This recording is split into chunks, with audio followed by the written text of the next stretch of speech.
And welcome back to Salisbury, where we're in the first week of Festival Fortnight.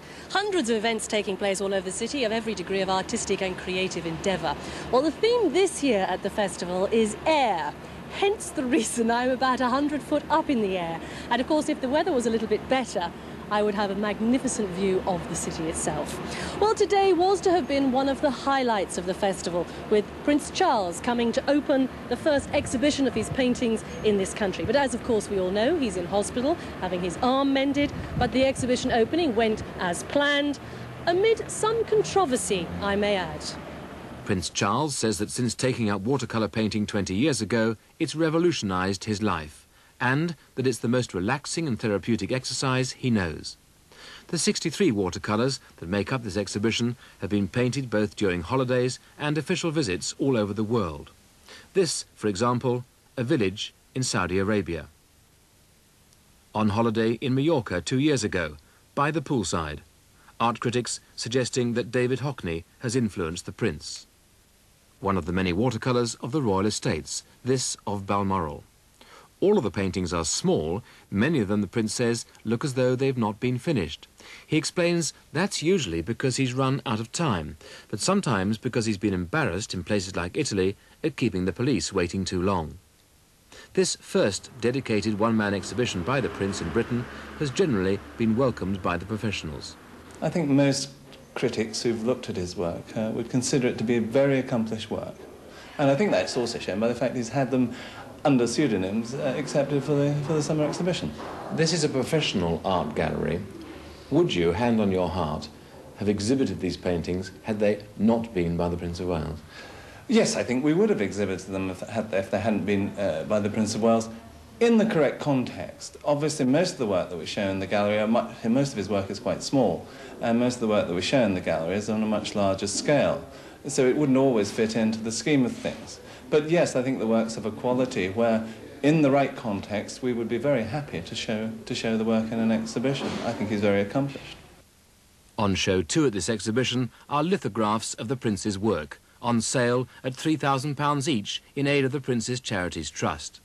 There have been mild protests in the art world that these lithographs can't be called the Prince's work because he himself didn't do the printing, although there's clear evidence he supervised the whole operation.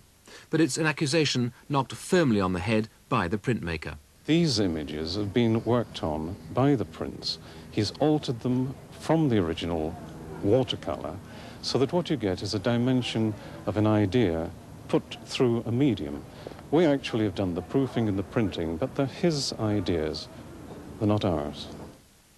All of the Prince's work here, of course, is pre-broken arm days, and what that's going to do to his future dexterity, nobody yet knows. But judging by the rather shaky signature on this exhibition poster, left-hand artistry certainly wouldn't produce the same results. And that exhibition, of course, in aid of the Spire appeal.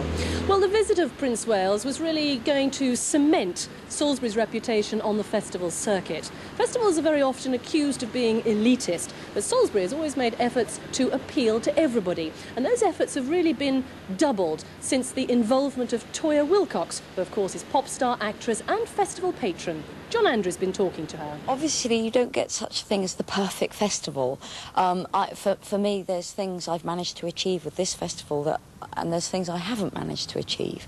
I wanted workshops going into the schools because what we learnt last year was young children, well, young adults, around the 14 age group, weren't really wanting to come out and spend money and go and see kind of cultural shows. They wanted things like the skateboard disco, which we had this year, which was hugely successful and will become a regular event now. But what concerned me with especially the government cuts in the arts and the fact that very few schools can afford to have trips to the theatre now, my concern was, what about our future actors and our future playwrights? Because for me, art is political comment and social comment. So we devised this thing with the National Theatre of bringing workshops into the schools, production workshops, workshops about lighting, about makeup, about plays, fun things that involve the kids directly with professionals. Can you break down this elitism within a 2 2-week period of a festival, wouldn't it be better to spread all these things over the other 50 weeks of the year? Well, idealistically, you'd have a 52-week festival, but that's impossible. You do have to concentrate things. People have to make time. They have to make themselves available to have fun. You have kind of these seasons where you know people will not turn up to see a show. Like January and February are particularly bad. It's an ideal time, September, to focus on the festival. Do you think people will start taking those 2 weeks off so they can enjoy this in the same way that they do with the Edinburgh Festival? Well, we know people do already, especially people that are tourists. They specifically set their holiday for this period, and that works very well indeed. Toya Wilcox, who is, of course, festival patron. Now, there's many things, as I said, going on here in Salisbury at the festival, and the BBC is very actively involved. Now, tomorrow, hundreds of thousands of people, I should think, are coming along to see you. Hugh Scully, Antiques Roadshow is here, very popular programme. What can we expect in the recording tomorrow? Well, we all wonder. I mean, that's the marvellous thing about the Antiques Roadshow, Sally, as you may know. It's as much of a surprise to us who take part in the programme, to my friends John Bly and Henry Sandon, as it is to everybody else. We have no idea at all what to expect, but that's part of the magic of the show. Well, John and Henry, you're going to be there as well, obviously, as the experts. Are you often surprised by what people bring along? Oh, constantly surprised. I mean, when they open the paper bag, your heart is fluttering. Is it going to be something wonderful? Is it going to be something terrible? It's often something terrible, but it's quite often something marvellous, isn't it? I mean, the artists having to let them down rather gently. I mean, they've been queuing for 2 or 3 hours, and tell them that what they have isn't going to be worth a fortune. It's rather difficult. But we manage. We manage. You do indeed. It's a very popular programme, as I said. Now, Sarah Shepherd was very fortunate today to see how they set themselves up for tomorrow's recording. The 13th century Salisbury Cathedral, a fitting setting for the Antiques Roadshow. It speaks of history and itself has many priceless artefacts. Preparations have been underway throughout today. BBC crews have been putting the setting and lighting in place, ready for tomorrow's roadshow. Then the cathedral is expected to be buzzing with life as thousands of people turn up to watch the roadshow. Many of them will bring their family treasures along, hoping perhaps they may have a priceless antique. The doors are thrown open at 10 o'clock tomorrow morning until 4 in the afternoon, and all are welcome. Simply come to the cathedral, no tickets required, bring what you'd like to have looked at, and that can include almost anything. Even if you think it's not valuable, it's worth bringing probably. Queue up to the reception desk and then you'll get to see an expert. We'll have 20 or so in the hall tomorrow in different fields, and we can probably find an answer to your questions. There won't be, I hope, too much waiting, but if there is, it's an interesting place to be. There's a television programme going on in the middle of it. It's a lovely place to be, so do come along. Well, indeed, the lovely thing about the festival is that people are persuaded, encouraged actively to participate. Now, behind me here is the Radio Goes to Town, which has rolled in. You can try your hand at being a news presenter, if you wish, radio presenter, or even a pop singer, so I'm told. Now, as well as providing a home for dozens of radio programmes this week as well, it has also enticed thousands of people to go and find out more about broadcasting. BBC Radio 2. BBC Radio, it's time for the news read by Michael and Mavis. The General Secretary of the largest teachers' union, the NUT, has said 160,000 children are starting... Put your hand on your heart and tell me it's all over. I will believe until you put your hand on your heart and tell me that we're through. Michael's going to be a sergeant major. Company attention! Now, by the right, quick march. Quick march! Quick march. 1, 2, 3, 4.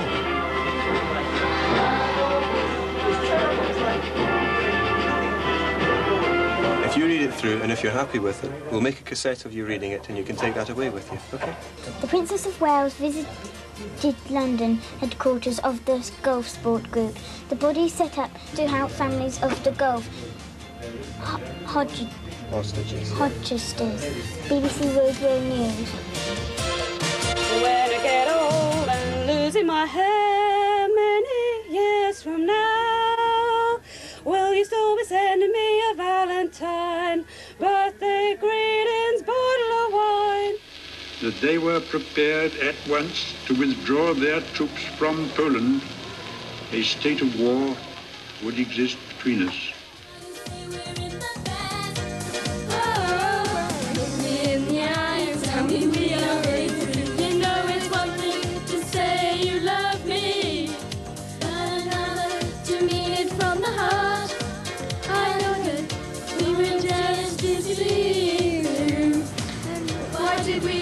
Radio goes to town, as you can see. I think there's some future newsreaders and presenters there, without doubt.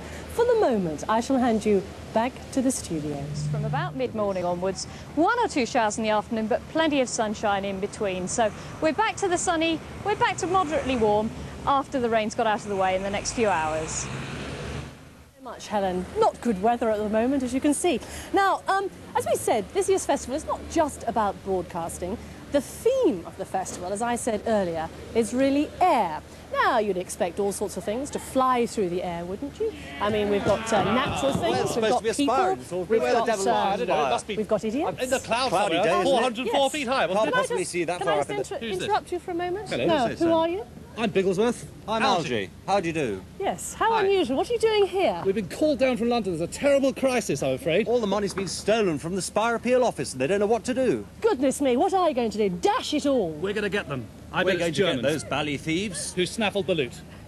Let me introduce you now. We have Biggles here, who of course is Philip Lawson. Hi. Philip, you wrote the music for this particular musical. Yes, that's right.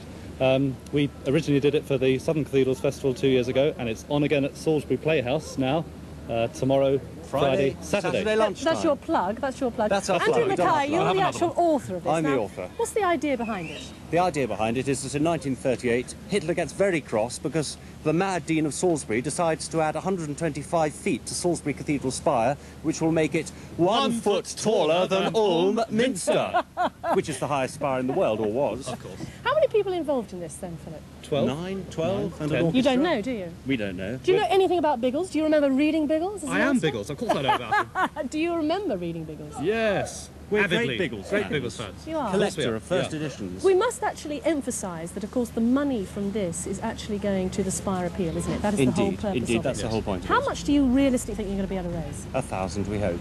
1,000, you hope. And how many 2 if we're performances? lucky. 4. There's 2 evening ones, a school's matinee, 9:30, and a 1 o'clock on Saturday as well. Well, Philip and Andrew, or should I say perhaps Biggles and Algie, if you'd Indeed. like to fly off now, good luck to you. I do hope that you save the Spire We will. from the dastardly Germans. Right? Absolutely. And good luck with the Thank performance. you. Thank you very much. That's all right, it's a pleasure. It's mad here. I told you, anything could happen and everybody is asked to participate. That's about it from us here at the festival. Bruce, all sorts of things going on. Yes, well, I was going to ask you about that. Apart from Biggles, just tell me, there must be some music on at this festival somewhere. Yes, I'm desperately looking through my programme here at all sorts of things. I tell you what is happening tonight, actually. There's this wonderful a leading hedgehog expert is coming in this evening. Oh, that sounds very interesting. That's at the City Hall. I know you'd be interested What's in that. artistic about that, then? We have the Endelian String Quartet. We have some dance and music from India this evening as well. There's an awful lot of music going on. I mean, tomorrow, of course, as I said earlier, it's the BBC Television's Antiques Roadshow, which is in the cathedral itself, so they're recording that. Bruce, you might be interested in the 60s revival. Oh, no, you wouldn't. That's a bit behind your time, isn't it, 60s revival? You're a bit earlier than that, aren't you? Yes, yes, a little bit. Thank you. I knew you'd get an insult in somewhere, so well done. Right. Bye for you. Bye for now, Sally. See you tomorrow back in the studio. I had you back. Okay.